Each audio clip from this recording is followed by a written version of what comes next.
الحمدللہ رب العالمین والصلاة والسلام علی خاتم النبیین اما بعد فاعوذ باللہ من الشیطان الرجیم بسم اللہ الرحمن الرحیم الصلاة والسلام علیک یا رسول اللہ وعلی آلک واصحابک یا حبیب اللہ الصلاة والسلام علیک یا نبی اللہ وعلی آلک واصحابک یا نور اللہ۔ پیارے پیارے اسلامی بھائیوں اور مدنی چینل کے ناظرین، پروگرام ہے قربانیوں کی داستان۔ ایک تسلسل کے ساتھ ہم اسلامی تاریخ میں ہونے والے عظیم قربانیوں کے واقعات کو سن رہے ہیں، سمجھ رہے ہیں، اور کاش اس پر عمل کرنے کی بھی ہمیں توفیق نصیب ہو جائے، ہمیں سبق لینے کی بھی توفیق نصیب ہو۔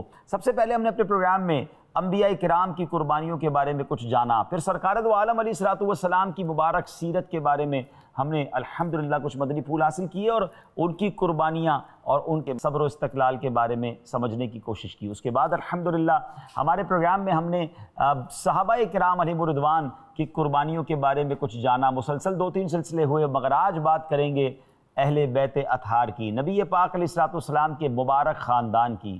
کیا گھرانہ میرے حضور کا ہے، سبحان اللہ۔ پیارے آقا علیہ الصلوۃ والسلام کے اہل بیت ہیں، مگر جب وقت آتا ہے تو وہ بھی ایسی قربانی دیتے ہیں کہ رہتی دنیا کے لیے ایک میسج چلا جاتا ہے کہ اسلام کے لیے اپنا سب کچھ قربان کرنا یہ آل رسول کا بھی شاندار انداز ہے۔ چلیں گے ان واقعات کی طرف، مگر پہلے درود پاک کی فضیلت پر مشتمل ایک بہت ہی خوبصورت حدیث پاک سنیں گے، ایک بہت ہی خوبصورت روایت سنیں گے۔ امیر المومنین حضرت مولائے کائنات علی المرتضیٰ شیر خدا کرم اللہ تعالی وجہ الکریم سے روایت ہے کہ اللہ عز و جل نے جنت میں ایک درخت پیدا فرمایا ہے جس کا پھل سیب سے بڑا، انار سے چھوٹا، مکھن سے نرم اور شہد سے بھی میٹھا اور مشک سے زیادہ خوشبودار ہے۔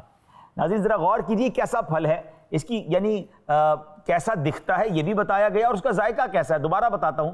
ایسا پھل ہے جس کا ذکر کرتے ہوئے کہتے ہیں منہ میں پانی آ جائے۔ سیب سے بڑا ہے، انار سے چھوٹا ہے، مکھن سے زیادہ نرم ہے، شہد سے زیادہ میٹھا ہے اور خوشبو مشک سے زیادہ خوشبودار ہے۔ اس درخت کی شاخیں، وہ درخت کیسا ہے کہ اس کی شاخیں موتیوں کی ہیں، تنے سونے کے ہیں اور پتے زبرجد کے ہیں۔ اللہ اکبر۔ اب اس درخت کا پھل کس کو ملے گا؟ مولا علی شیر خدا کرم اللہ تعالی وجہ الکریم فرماتے ہیں لا یأکل منها الا من اکثر من الصلاۃ علی محمد صلی اللہ تعالی علیہ وآلہ وسلم۔ فرماتے ہیں درخت کا پھل صرف وہی کھا سکے گا جو سرکار والا تبار حبیب پروردگار صلی اللہ تعالی علیہ وسلم پر کثرت سے درود پاک پڑھے گا۔ سبحان اللہ۔ اے درود پاک پڑھنے والوں، آپ کو مبارک ہو، انشاءاللہ جنت کے خوشبودار ذائقہ دار پھل آپ کے منتظر ہیں۔ اور جو درود پاک پڑھنے میں کنجوسی کرتے ہیں انہیں کنجوسی نہیں کرنی چاہیے، فضول باتوں سے اپنا وقت نکالیے اور درود پاک کی کثرت کیجیے اور جنت کے پھلوں کے حقدار بنیے۔ کیا خوبصورت بات اعلیٰ حضرت امام اہل سنت لکھتے ہیں نا، وہ تو نہایت سستا سودا بیچ رہے ہیں جنت کا، وہ تو نہایت سستا سودا بیچ رہے ہیں جنت کا، ہم مفلس کیا مول چکائیں اپنا ہاتھ ہی خالی ہے۔ تو اے میرے پیارے اسلامی بھائیوں، نیت کر لیں، مبارک دن ہیں، مبارک راتیں ہیں، فضول باتوں سے اپنے آپ کو بچائیں اور کثرت سے درود پاک پڑھنے والوں میں شامل ہو جائیں۔ آئیے مل کر محبت کے ساتھ بآواز بلند درود پاک پڑھ لیں۔ صلو علی الحبیب صلی اللہ تعالی علی محمد صلی اللہ علیہ وسلم۔ ناظرین بات کرتے ہیں اس مبارک فیملی کی، اس مبارک خاندان کی جن پر ہماری جانیں قربان۔ سیدی اعلیٰ حضرت لکھتے ہیں نا، کیا بات رضا اس چمنستان کرم کی، کیا بات رضا اس چمنستان کرم کی، زہرا ہے کلی جس میں حسین اور حسن پھول۔ سبحان اللہ۔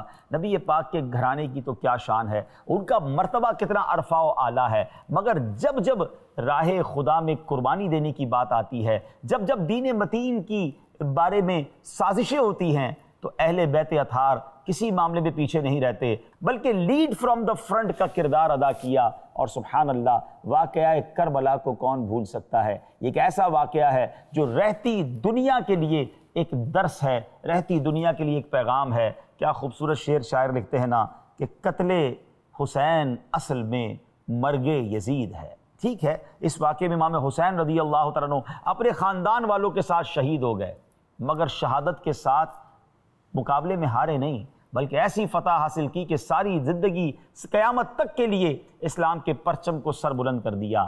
قتل حسین اصل میں مرگ یزید ہے، اسلام زندہ ہوتا ہے ہر کربلا کے بعد۔ تو پتہ چلتا ہے کہ قربانیوں سے ہی اسلام کے باغ کی آبیاری کی جاتی ہے۔ ناظرین، ہم اس واقعے کو آگے جا کر ڈسکس کرتے ہیں، مگر ہمیں پہلے اندازہ ہو کہ جن ہستیوں کا ذکر ہونے جا رہا ہے ان کا مرتبہ اللہ اور رسول کی بارگاہ میں کس قدر عرفہ و اعلیٰ ہے۔ امام حسن اور امام حسین کی تو کیا شان ہے۔ ایک بار حضرت امام حسن رضی اللہ تعالیٰ عنہ نے نبی پاک علیہ السلام کی خدمت میں حاضر ہوئے اور پیارے آقا کے شانہ اقدس پر نبی پاک کے کاندھوں پر سواری کرنے لگے تو ایک صحابی کہتے ہیں، صاحبزادے آپ کی سواری کیسی اچھی ہے۔ اللہ اکبر۔ نبی پاک علیہ السلام کا جواب سنیں، پیارے آقا فرماتے ہیں یہ بھی تو کہو کہ سوار کیسا اچھا ہے۔ سبحان اللہ، یعنی پیارے آقا کو حضرت حسن رضی اللہ تعالیٰ عنہ سے کتنا پیار ہے۔ نبی پاک علیہ السلام ایک بار سجدے میں تھے، امام حسن رضی اللہ تعالیٰ عنہ پشت مبارک سے لپٹ گئے، سرکار دو عالم علیہ السلام نے اپنے سجدے کو طول دیا، اپنے سجدے کو طویل کر دیا تاکہ صاحبزادے کو تکلیف نہ پہنچے۔ ناظرین، یہاں یہ بات بھی سیکھنے کو مل رہی ہے۔ ہم پروگرام کو لے کر آگے چلتے رہیں گے اور اپنے لیے بھی انشاءاللہ کچھ نہ کچھ سبق حاصل کرتے رہیں گے۔ پہلا جو مدنی پھول ہمیں سیکھنے کو مل رہا ہے کہ بچوں سے ہمارا تعلق کیسا ہونا چاہیے۔ آج کل لوگ بچوں سے پیار نہیں کرتے، کچھ لوگ ایسے ہوتے ہیں جو بچوں پہ شفقت نہیں کرتے، ہر وقت سختی کرتے ہیں۔ یہ ہمارا دین نہیں ہے۔ ہمارا اسلام تو ہمارے اپنے گھر والوں کے ساتھ ہمیں محبت اور پیار کا درس دیتا ہے۔ سرکار دو عالم علیہ السلام جس طرح حسنین کریمین سے محبت فرماتے، جتنا والہانہ پیار کرتے، کبھی کاندھوں پر سواری ہے، کبھی جناب ان کے ساتھ پیار فرما رہے ہیں، شفقت فرما رہے ہیں، انہیں چوم رہے ہیں، انہیں سونگ رہے ہیں، یہ سب ہمیں بتا رہا ہے کہ ہمیں اپنے بچوں کے ساتھ، اپنی فیملی کے ساتھ کیا برتاؤ کرنا ہے۔ ایک حدیث پاک ہے جس کا مضمون ہے کہ تم میں بہترین وہ ہے جو اپنے گھر والوں کے لیے بہترین ہے، اور آقا علیہ السلام فرماتے سن لو میں تم سب سے زیادہ اپنے گھر والوں کے لیے بہترین ہوں۔ بعض اوقات ہم باہر کے لوگوں کے لیے بڑے شفیق، بڑے نرم، بڑے مہربان ہوتے ہیں، مگر اپنے گھر والوں کے ساتھ کیسے ہوتے ہیں؟ باہر تو جناب بڑے حسن اخلاق کے پیکر ہوتے ہیں اور گھر جا کر جو ہے وہ شیر ببر بن جاتے ہیں۔ ایسا نہیں ہونا چاہیے۔ ویسے میں ایک سوال کرنا چاہتا ہوں ناظرین، مجھے بتائیے کہ دو قسم کے والد ہوتے ہیں نارملی۔ ایک وہ ہوتے ہیں جب گھر میں جاتے ہیں تو بچے کہتے ہیں جلدی سو جاؤ، چھپ جاؤ، ابو آ گئے ہیں، اور وہ بستر میں چلے جاتے ہیں کیونکہ ابو نے آتی کلاس لینی ہے، ابو نے آ کے جناب ڈانٹنا ہے اور جھاڑنا ہے، طنز کرنا ہے۔ اور ایک والد وہ ہوتا ہے جیسے گھر میں جاتے ہیں بچے دوڑتے ہوئے آتے ہیں کہ چلو چلو ابو آ گئے ہیں، وہ ابو سے آ کے لپٹ جاتے ہیں۔ مجھے بتائیے ان دونوں قسم کے جو والدین ہیں، کون اپنے بچے کی یا اپنی فیملی کی زیادہ اچھی تربیت کر سکے گا؟ وہ جس سے بچے پیار کرتے ہیں یا وہ جس سے بچے اور گھر والے ڈرتے ہیں؟ اپنے بارے میں آپ چیک کر لیں کہ ہمارا گھر میں کیا کردار ہے۔ فیملی ممبر بنیے، گھر کا اچھا فرد بنیے، نرمی، پیار، حسن اخلاق کے سب سے زیادہ حقدار تو ہمارے گھر والے ہیں۔ اور سبحان اللہ، نبی پاک علیہ السلام نے یہ پریکٹیکل کر کے بتایا۔ حسنین کریمین کی شان کیسی کہ پیارے آقا علیہ السلام ایک جگہ فرماتے ہیں کہ امام حسن اور امام حسین کے بارے میں کہ یہ ہمارے یہ دونوں بیٹے جوانان جنت کے سردار ہیں۔ جنتی صرف نہیں کہا بلکہ نوجوانان جنت کے سردار کہا۔ سبحان اللہ۔ ایک جگہ نبی پاک علیہ السلام فرماتے ہیں ان کا دوست ہمارا دوست اور ان کا دشمن ہمارا دشمن ہے۔ ایک اور جگہ فرمایا یہ دونوں عرش کی تلواریں ہیں۔ فرمایا حسین مجھ سے ہے اور میں حسین سے ہوں، اللہ عز و جل دوست رکھے اسے جو حسین کو دوست رکھے، حسین سبت ہے اسبات سے۔ اے میرے پیارے اسلامی بھائی، جن کا اتنا بڑا مرتبہ ہو، نبی پاک نے پیار سے چومتے بھی تھے اور سونگتے بھی تھے اور فرماتے یہ میرے دو پھول ہیں، ان کو پھولوں کی طرح اسمیل کرتے تھے۔ ایک بار سرکار دو عالم علیہ السلام کی گود میں امام حسن بھی تھے اور آپ کے اپنے صاحبزادے حضرت ابراہیم رضی اللہ تعالیٰ عنہ بھی تھے، دونوں کم عمر تھے۔ جبریل امین آئے اور آ کر عرض کی کہ حضور دونوں میں سے کسی ایک کو منتخب کر لیجئے کہ ایک دونوں میں سے آپ سے جدا ہو جائیں گے، یعنی ان کی وفات ہو جائے گی۔ پیارے آقا علیہ السلام کو گویا یہ اختیار دیا گیا۔ نبی پاک فرماتے ہیں کہ اگر ابراہیم دنیا سے جاتے ہیں تو مجھے تکلیف ہوگی، لیکن اگر حسین جاتے ہیں تو مجھے بھی تکلیف ہوگی، فاطمہ کو بھی تکلیف ہوگی، مولا علی کو بھی تکلیف ہوگی۔ نبی پاک علیہ السلام نے حضرت ابراہیم رضی اللہ تعالیٰ عنہ کا جانا، اپنے بیٹے کا دنیا سے جانا قبول فرما لیا، اور ایسا ہی ہوا کہ کچھ دنوں کے بعد حضرت ابراہیم رضی اللہ تعالیٰ عنہ جو نبی پاک علیہ السلام کے صاحبزادے ہیں، وہ دنیا سے پردہ فرما گئے، اور پیارے آقا امام حسین کو دیکھ کر یہ کہا کرتے تھے کہ میرا وہ نواسا ہے جس پر میں نے اپنے بیٹے کو قربان کیا ہے۔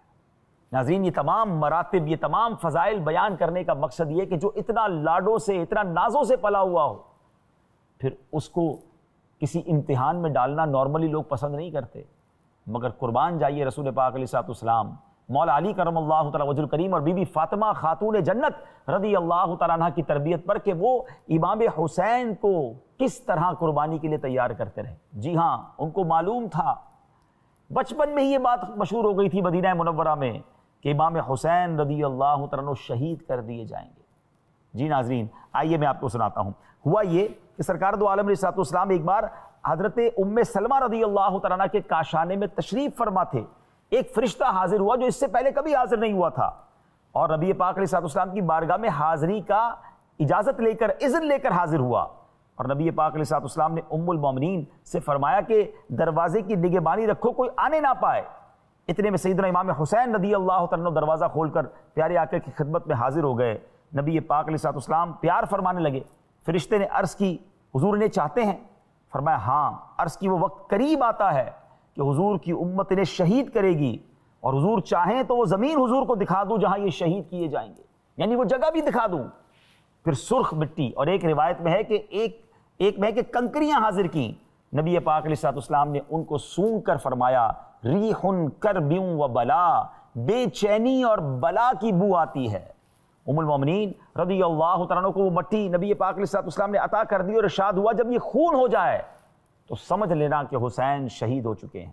انہوں نے وہ مٹی جو ہے ایک شیشی میں رکھ چھوڑی، اور حضرت ام المومنین ام سلمہ رضی اللہ تعالیٰ عنہ فرماتی ہیں کہ میں کہا کرتی تھی جس دن یہ مٹی خون ہو جائے گی وہ کیسی سختی کا دن ہوگا۔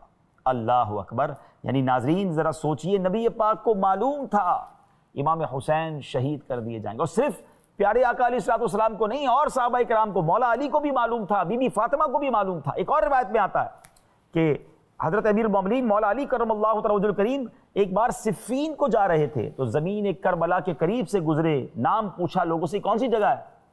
لوگوں نے اس کی حضور کربلا ہے۔ اب آپ اتنا روئے کہ زمین آنسوں سے تر ہو گئی۔ فرمایا میں نے نبی پاک علیہ السلام کی خدمت میں حاضر ہوا تھا، ایک بار حضور کو روتا ہوا پایا، پوچھا حضور کس سبب سے اب آنسو بہہ رہے ہیں؟ ارشاد ہوا کہ ابھی جبریل میرے پاس کہہ کر گئے ہیں کہ میرا بیٹا حسین فرات کے کنارے کربلا میں شہید کیا جائے گا۔ پھر جبریل مجھے وہاں کی مٹی میرے پاس لے کر آئے اور مجھ سے ضبط نہ ہو سکا اور میری آنکھیں بہہ نکلی۔ یعنی نبی پاک علیہ السلام کو معلوم ہے، مولا علی کو معلوم ہے، بی بی فاطمہ کو معلوم ہے۔ مگر ناظرین اب میں ایک سوال کرنا چاہتا ہوں، وہ لوگ جو امتحان سے گھبراتے ہیں، بعض اوقات تو یہ جملے کہتے ہیں نا، کہنے والے عجیب عجیب باتیں کرتے ہیں، یار میں نماز بھی پڑھتا ہوں، میں زکوٰۃ بھی دیتا ہوں، میں روزے بھی رکھتا ہوں، میں نے تو حج بھی کیا ہے، مگر مجھ پر یہ امتحان کیوں آ رہے ہیں، ہماری فیملی پر یہ امتحان کیوں ہیں؟ مجھے بتائیے، ہم سرکار دو عالم صلی اللہ تعالیٰ علیہ وسلم کے گھرانے کے قدموں پر لگنے والی خاک کے ایک ذرے کے برابر بھی نہیں ہے، مگر اس گھرانے پر کیسے امتحان آئے؟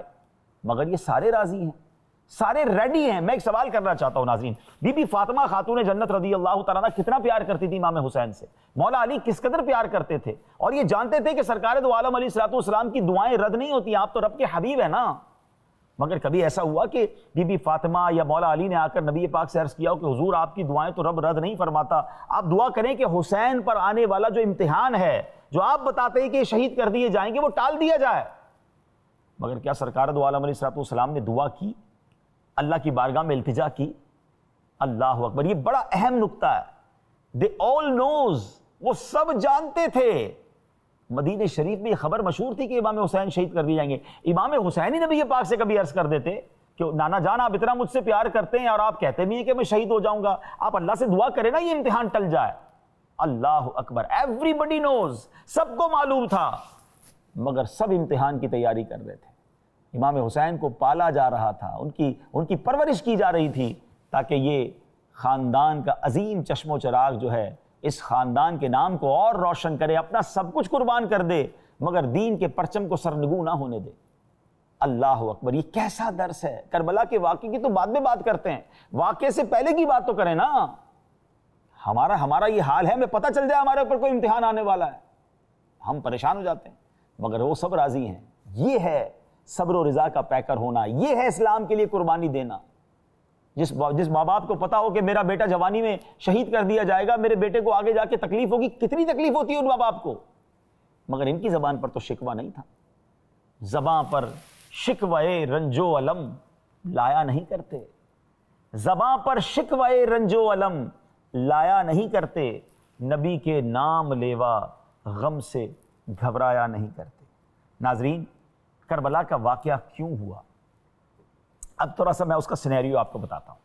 امام حسین رضی اللہ تعالیٰ کو جب پتا چلا کہ یزید نے، جو کہ بدبخت تھا، بد کردار تھا، اور اس نے لوگوں سے جبرن بیعت لینا شروع کر دی ہے، تو امام حسین رضی اللہ تعالیٰ کے پاس بھی نمائندے آئے۔ آپ نے انکار کر دیا کہ میں اس بد کردار کی بیعت نہیں کروں گا۔ اب کیا ہوا؟ اب یہ ہوا کہ کوفہ والوں نے امام حسین رضی اللہ تعالیٰ کو خط لکھنا شروع کیے کہ حضور ہم آپ کی بیعت کرنا چاہتے ہیں، ہم یزید کی بیعت نہیں کرنا چاہتے۔ امام حسین رضی اللہ تعالیٰ کو جب بہت سارے خطوط مل گئے، اور انہوں نے خطوط میں کچھ اس طرح لکھا کہ حضور اگر آپ نہیں آئیں گے اور ہم آپ کی بیعت نہ کر پائے تو ہم اللہ کی بارگاہ میں عرض کر دیں گے کہ ہم نے تو امام حسین کو بلایا تھا۔ امام حسین نے یہ عزم کیا کہ مجھے کوفہ جانا چاہیے۔ صحابہ کرام علیہ رضوان کو سب یاد تھا، فرات کے کنارے آپ شہید ہوں گے، آپ صحابہ کرام نے روکا آپ کو، آپ مت جائیے، آپ ایسا نہ کیجئے، وہ کوفہ والے وفا والے نہیں ہیں۔ مگر امام حسین ایک مبلغ اسلام تھے، نبی پاک کے نواسے تھے، ان کے اوپر ایک ذمہ داری تھی۔ انہوں نے کہا کہ میں اللہ کی بارگاہ میں قیامت کے دن کیا جواب دوں گا کہ کوفہ والے مجھے خط لکھتے رہے اور میں ان کے پاس نہ کیا۔ بہت زیادہ صحابہ کرام نے جب ان کو عرض کیا تو آپ نے پھر کیا کیا کہ آپ نے اپنے نمائندے کے طور پر اپنے کزن، اپنے قریبی رشتہ دار حضرت مسلم بن عقیل رضی اللہ تعالیٰ کو بھیج دیا کہ، اور پھر خط بھی دیا کہ میں اپنا نمائندہ بنا کر انہیں بھیج رہا ہوں۔ تو حضرت مسلم بن عقیل رضی اللہ تعالیٰ جب کوفہ پہنچتے ہیں تو وہاں تو شاندار استقبال ہوتا ہے، ہزاروں لوگ بیعت کر لیتے ہیں۔ حضرت مسلم بن عقیل نے جب ایسا سب کچھ دیکھا تو آپ نے امام حسین کو خط لکھا کہ حضور اب آپ آ جائیں کوفہ، یہاں کے لوگ تو بڑے گرم جوشی سے ویلکم کرنے کے لیے آپ کو تیار ہیں اور وہ آپ سے بڑی محبت کرتے ہیں۔ امام حسین کو جب یہ خط ملا تو آپ اب کوفہ کے لیے روانہ ہو گئے۔ ذرا غور کیجئے، آپ جانتے ہیں یہ کون سا وقت تھا؟ یہ 4 ذو الحجہ ہے۔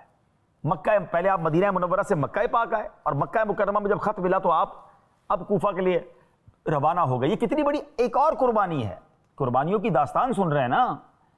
ذو الحجہ میں ساری دنیا حج کرنے جاتی ہے، 4 ذو الحجہ ہے، لوگ حج کرنے آ رہے ہیں۔ امام حسین حج کو چھوڑ کر اسلام کو بچانے کے لیے کوفہ کا سفر کر رہے ہیں۔ یہ کتنی بڑی قربانی ہے۔ پہلے نانا کے شہر مدینہ منورہ کو چھوڑا، اور آپ کو اور آپ کے رفقا کو یہ تھا کہ وہاں جا کے کچھ بھی ہو سکتا ہے۔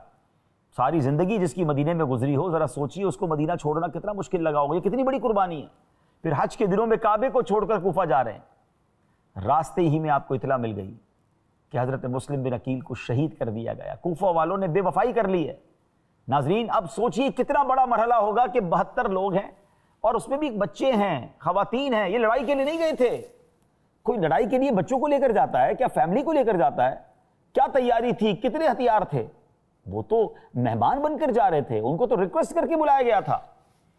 مگر امام حسین رضی اللہ تعالیٰ عنہ کو جب پتا چلا کہ راستے میں یہ اطلاع مل گئی کہ حضرت مسلم بن عقیل شہید ہو گئے ہیں، تو حضرت مسلم بن عقیل رضی اللہ تعالیٰ کے رشتہ دار بھی موجود تھے اس قافلے میں۔ کہا اب تو ہم نے جانا ہے، یا تو ان کا بدلہ لینا ہے یا لوگوں کوفہ والوں تک بات پہنچانی ہے۔ امام حسین نے کہا کہ ٹھیک ہے، میں تمہارے ساتھ ہوں۔ اب یہ واپس نہیں گئے۔ اب جب کوفہ کے قریب پہنچتے ہیں تو ابھی کوفہ سے پہلے ہی جس میدان میں آپ کو روکا گیا فرات کے کنارے، وہ کربلا کا میدان تھا، اور روکنے والے حضرت حر بن یزید تھے۔ 1000 کا لشکر لے کر آئے تھے، اور ان کو میسج یہ تھا کہ ان کو روکا جائے، یزید کی بیعت کا کہا جائے، بیعت نہ کرے تو گرفتار کر کے پیش کیا جائے۔ حضرت حر بن یزید 1000 کا لشکر لے کر آئے۔ امام حسین کو جب انٹرسیپٹ کیا تو امام حسین نے کہا کہ میں لڑنے نہیں آیا ہوں، مجھے تو کوفہ والوں نے لیٹر دیے، اپنے لیٹر دکھائے آپ نے۔ مگر حضرت حر بن یزید اس وقت تک امام حسین کے قافلے میں شامل نہیں ہوئے تھے، آپ کے غلاموں میں شامل نہیں ہوئے، تو انہوں نے کہا کہ مجھے تو یہی حکم ہے، میں اور کچھ نہیں کر سکتا۔ لیکن ان کے دل میں اہل بیت کی محبت تھی، وہ سختی نہیں کر رہے تھے۔ نماز کا وقت ہوا تو امام حسین امامت کرتے، حضرت حر بن یزید اور ان کے قافلے والے بھی آپ کے پیچھے نماز پڑھتے۔ یعنی اس وقت تک یہ مانتے تھے کہ امام تو یہی ہیں۔ مگر یہ بات پہنچ گئی یزید اور اس کے ساتھیوں کو، انہوں نے پھر مزید 22,000 کا لشکر یا 21,000 کا لشکر بھیج دیا، اور حر بن یزید رضی اللہ تعالیٰ کی جگہ کسی اور کو سپہ سالار بنایا۔ اور ناظرین، اس کے بعد کیا ہوا؟ اس کے بعد پانی بھی بند کر دیا گیا۔ 3 دن فرات کے کنارے موجود ہیں، نہر قریب ہے، مگر پانی بند کر دیا گیا۔ یہ کیسا ظلم تھا، یہ کیسی تکلیف تھی! اللہ اکبر! ذرا غور کیجئے۔ اور یہ کس پر تھی؟ کہ جو نبی پاک علیہ السلام کی آنکھوں کے تارے ہیں، جو سرکار دو عالم علیہ السلام کی آنکھوں کے نور ہیں، جو حضرت فاطمہ رضی اللہ تعالی عنہا کے جگر کے ٹکڑے ہیں۔ اللہ اکبر! ذرا غور تو کیجئے. شاعر کہتے ہیں نا کس شقی کی ہے حکومت، ہائے کیا اندھیر ہے، دن دہاڑے لٹ رہا ہے کاروان اہل بیت. جب بہت زیادہ پیاس نے ستایا تو امام حسین رضی اللہ تعالیٰ عنہ نے اپنے ننھے شہزادے حضرت علی اصغر رضی اللہ تعالیٰ عنہ جو 6 ماہ کے ہیں ان کو کہا کہ مجھے ان کو تو پانی پلانے دو، پیاس سے بے قرار ہیں. ان ظالموں نے پانی دینے کے بجائے ایسا تیر چلایا کہ حضرت علی اصغر رضی اللہ تعالیٰ عنہ کے مبارک حلق پر لگا اور وہ بھی شہید ہو گئے. دیکھا جو یہ نظارہ کانپا ہے عرش سارا، اصغر کے جب گلے پر ظالم نے تیر مارا. اے زمین کربلا یہ تو بتا کیا ہو گیا، اے زمین کربلا یہ تو بتا کیا ہو گیا، ننھا علی اصغر تیری گودی میں کیسے سو گیا. اے میرے پیارے اسلامی بھائیو، ایک ایک کر کے جوانان اہل بیت شہید ہوتے گئے. حضرت علی اکبر بھی شہید ہو گئے. ایک ایک کر کے نبی پاک علیہ الصلوۃ والسلام کے خاندان، جی ہاں اہل بیت اطہار پیارے آقا کی آنکھوں کے تارے شہید ہو رہے ہیں. اور جب 10 محرم کا دن تھا، امام حسین رضی اللہ تعالیٰ عنہ نے اس لڑائی سے پہلے ایک شاندار خطبہ دیا تھا. ناظرین اس خطبے میں بڑے، جس کو کہنا کہ ایسا خطبہ تھا جو رونگٹے کھڑے کر دیتا. اس کے چند مندرجات یہ تھے کہ اے لوگوں میں جانو میں کون ہوں، میں نبی پاک علیہ الصلوۃ والسلام کا نواسا ہوں، جس کے بارے میں نبی پاک نے فرمایا میں حسین سے ہوں، حسین مجھ سے ہے، مجھے جنتی نوجوانوں کا انہوں نے سردار کہا ہے، میں تم سے لڑنے نہیں آیا، مجھے کوفہ والوں نے پرچیاں دے کر بلایا، اگر تم کہتے ہو تو میں واپس چلا جاتا ہوں، اور اگر تم مجھے واپس نہیں جانے دیتے اور مجھے شہید کرتے ہو تو تم بتاؤ قیامت کے دن تم اللہ کو منہ کیا دکھاؤ گے، تم نبی پاک کو کیا جواب دو گے. اس قدر آپ نے اپنے بیان میں ان کو جھنجھوڑنے کی کوشش کی. مگر ناظرین آپ جانتے ہیں یہ سب کچھ کیوں ہوا؟ ایک میں آپ کو عجیب بات بتاتا ہوں. یہ جو یزیدی تھے نا 21-22 ہزار جو تھے، یہ کلمہ پڑھنے والے تھے، نماز وہاں بھی ہوتی تھی، اذان وہاں بھی ہوتی تھی، 72 کی جماعت الگ ہوتی تھی، 21-22 ہزار کی جماعت الگ ہوتی تھی. اللہ اکبر، کلمہ پڑھنے والوں نے نواسہ رسول کو شہید کر دیا. ایسا کیا تھا؟ اب بڑی اہم بات سمجھنی ہے، کیونکہ یزید کی طرف سے ان یزیدیوں کے لیے انعام کا اعلان تھا، اس کے سپہ سالار کے لیے تہران کی گورنری کا اعلان تھا، بڑے مال و دولت کا اعلان تھا کہ اگر امام حسین کو شہید کر دیا گیا تمہیں یہ ملے گا. تو پتہ یہ چلا کہ بے شک کلمہ پڑھنے والا ہو، بے شک مسلمان کہلانے والا ہو، لیکن جب لالچ کا پردہ آنکھوں پر آتا ہے، جب مال و دولت اور اقتدار کی لالچ دل پر قبضہ کر لیتی ہے تو انسان وہ کچھ کر جاتا ہے کہ عقل حیران ہو جاتی ہے. ہم کیسے سوچ سکتے ہیں کہ کوئی لا الہ الا اللہ محمد الرسول اللہ صلی اللہ تعالی علیہ وسلم بھی کہے اور سرکار دو عالم علیہ الصلوۃ والسلام کے اہل بیت کو شہید کرے؟ ذرا سوچئے، خاندان اہل بیت کی خواتین بھی تھیں، ان کی آہو فغاں ہے کہ ان کا کیا ہوگا، مگر who cares؟ انہوں نے کوئی خیال نہ کیا اور ظلم کی آندھیاں چلیں. آج 1400 سال گزرنے کے بعد بھی جب واقعہ کربلا سنتے ہیں ہماری آنکھیں نم ہو جاتی ہیں، دل بے قرار ہو جاتا ہے کہ یہ کیسے ہو گیا. لیکن جب تک ریزن تلاش نہیں کریں گے ناظرین، ہم اپنی اصلاح نہیں کر پائیں گے. پتہ چلا کہ جب گناہ کی ہوس، شیطان کی سازش دل پر قبضہ کر لے، انسان وہ کچھ کر لیتا ہے جو درندہ بھی نہیں کر سکتا. چلے میں آپ کو آج کل کی اگزامپل دیتا ہوں نا. آج کل کے اخبارات میں آپ نہیں پڑھتے، میں کچھ باتیں تو شاید زبان پہ لا بھی نہیں سکوں گا مگر اشارہ کر دیتا ہوں. 3 سال کے بچے کے ساتھ، 4 سال کی بچی کے ساتھ جو واقعات ہوتے ہیں اور ان کو دفن کر دیا جاتا ہے غلط کام کرنے کے بعد. کیا ہم نہیں کہتے یہ کوئی انسان نہیں ہو سکتا، یہ کوئی وحشی درندہ ہے، مگر نکلتا ہے انسان ہے اور بعض اوقات افسوس کے ساتھ مسلمان نکلتا ہے جو کہتا ہے میں مسلمان ہوں. یہ کیسے ہو سکتا ہے؟ تو وہ بات کربلا کی بھی یاد رکھیے اور آج کے یہ واقعات بھی ذہن میں رکھیے. اس سے سمجھنا یہ ہے کہ جب شیطان کے ہاتھوں میں کسی کا دل آ جائے نا، مٹھی میں آ جائے، تو وہ انسان کو درندہ بنا دیتا ہے، انسان سے ایسے کام کرواتا ہے جو عقل حیران ہو جاتی ہے. تو کبھی سیٹسفائی نہ ہوا کریں. اب اس سے سیکھنا یہ کہ ہمیں شیطان سے دور رہنا ہے، اس کے واروں سے دور رہنا ہے، نفس و شیطان کی لالچ سے دور رہنا ہے. مگر کیسے رہیں گے جب دن رات شیطان کی بات مانی جا رہی ہے، جب دن رات شیطان کی باتوں پر عمل کیا جا رہا ہے، برے دوستوں میں بیٹھا جا رہا ہے، شرابیوں اور جواریوں اور معاذ اللہ بدکاروں کے ساتھ جو بندہ بیٹھ رہا ہے اور حرام کمانے کے پلان کر رہا ہے، تو کبھی بھی شیطان اس کا دل اپنی مٹھی میں لے گا اور اس سے ایسے کام کروائے گا کہ بعض اوقات اس کی عقل حیران ہو جائے گی. اپنی ماں، اپنی بہن، کیا ہم نے نہیں سنے واقعہ کہ اپنے گھر کی خواتین کے ساتھ لوگوں نے کیا کچھ کر دیا جب نشے کے اندر تھے، جب شیطان نے ان پر حملہ کیا؟ تو سیکھیے ان واقعات کو، صرف ایک واقعے کی طرح نہ سمجھیے. ہم نے سیکھنا بھی ہے کہ ہم نے بھی اپنے آپ کو بچانا ہے، اور بیسٹ وے کیا ہے کہ اچھے ماحول میں رہیں، اچھے لوگوں میں رہیں، اللہ رسول کی محبت کرنے والوں کے ساتھ رہیں، خوف خدا والوں کے ساتھ رہیں، اہل بیت اور صحابہ کی محبت کرنے والوں کے ساتھ رہیں، تاکہ گناہ کی طرف پہلا قدم اٹھے تو ہمیں کوئی روک لے. احادیث میں یہ مضمون ملتا ہے کہ جب بندہ کوئی گناہ کرتا ہے اس کے دل پر ایک سیاہ نقطہ لگ جاتا ہے، ایک نقطہ، دوسرا گناہ کرتا ہے ایک اور سیاہ نقطہ، تیسرا کرتا ہے ایک اور سیاہ نقطہ، ایک وقت آتا ہے اس کا پورا دل ہی کالا ہو جاتا ہے. اب نصیحت کی کوئی بات اثر نہیں کرتی. وہ تمام لوگ غور کریں کہ جب کوئی دینی بات انہیں کہتا ہے انہیں بیزاری کیوں محسوس ہوتی ہے. اللہ رسول کی بات ہو تو ان کو دل نہیں لگتا ہے، مسجد میں ان کا دل چین نہیں پاتا ہے، تلاوت قرآن ہو تو نیند آنے لگتی ہے، بھاگنے کو جی چاہتا ہے. کہیں ایسا تو نہیں کہ دل سیاہ ہو گیا ہے؟ پلیز، خوف خدا میں آنسو بہا کر اس دل کو اجالا کیا جا سکتا ہے، اس دل کو صاف کیا جا سکتا ہے، مگر اس کے لیے نیک ماحول کی بڑی ضرورت ہے. بہرحال یہ انسیڈنٹ ہوا، سب کو شہید کر دیا گیا. قربانی کی داستان ہے نا یہ سلسلہ، کیسی قربانی ہے. رہتی دنیا کے لیے یہ درس ہے کہ آپ نے جب آخری وقت آیا تو امام حسین نے ایک عرض کی تھی کہ مجھے امام حسین نے فرمایا کہ مجھے سجدہ کرنے دو، 2 رکعت نفل پڑھنے دو، اور آپ نے نماز پڑھی اور سجدے ہی کے عالم میں امام حسین کو شہید کر دیا گیا. یہ سجدہ بھی پیغام دے رہا ہے ناظرین. عبادت ہو تو ایسی ہو، تلاوت ہو تو ایسی ہو.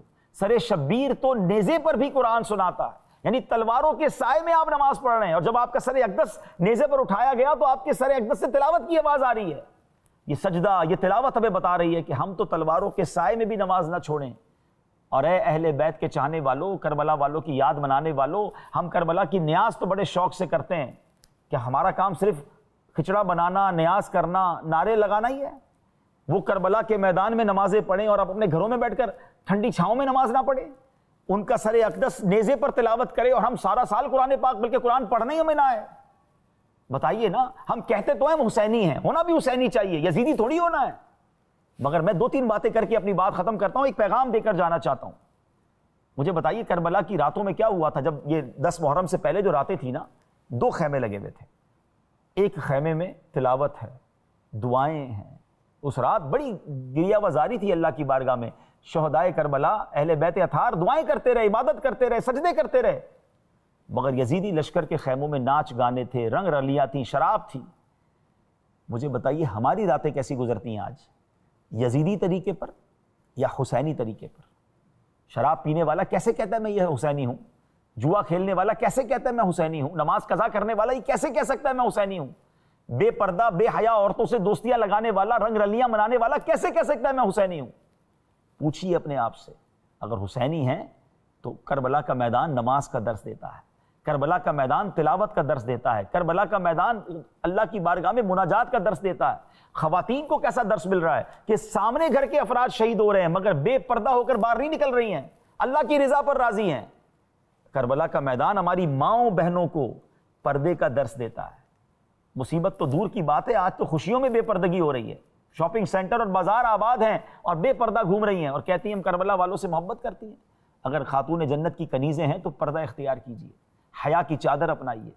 بہرحال ناظرین، کربلا کا میدان ہم سب کو یہ درس دیتا ہے، ہماری ماؤں بہنوں کو بھی یہ درس دیتا ہے. تو اے محبت کرنے والوں، کربلا والوں سے ان پیغامات کو ریسیو کیجیے اور پھر اپنی زندگی میں امپلیمنٹ کیجیے، اپنی ذات میں اس کو شامل کیجیے. اللہ پاک مجھے اور آپ کو حسینی طریقے پر زندگی گزارنے کی توفیق عطا فرمائے، یزیدی طریقوں سے ہمیں بیزاری نصیب فرمائے، اور امام حسین کے نقش قدم پر چل کر دین متین کی خاطر قربانیاں دینے والا ہم سب کو بنا دے. ناظرین، پروگرام دیکھتے رہیے. اگلے پروگرام میں مزید قربانیوں کی داستان لے کر آئیں گے. ہمیں اپنی دعاؤں میں یاد رکھیے گا. صلو علی الحبیب صلی اللہ تعالی علی محمد صلی اللہ علیہ وسلم.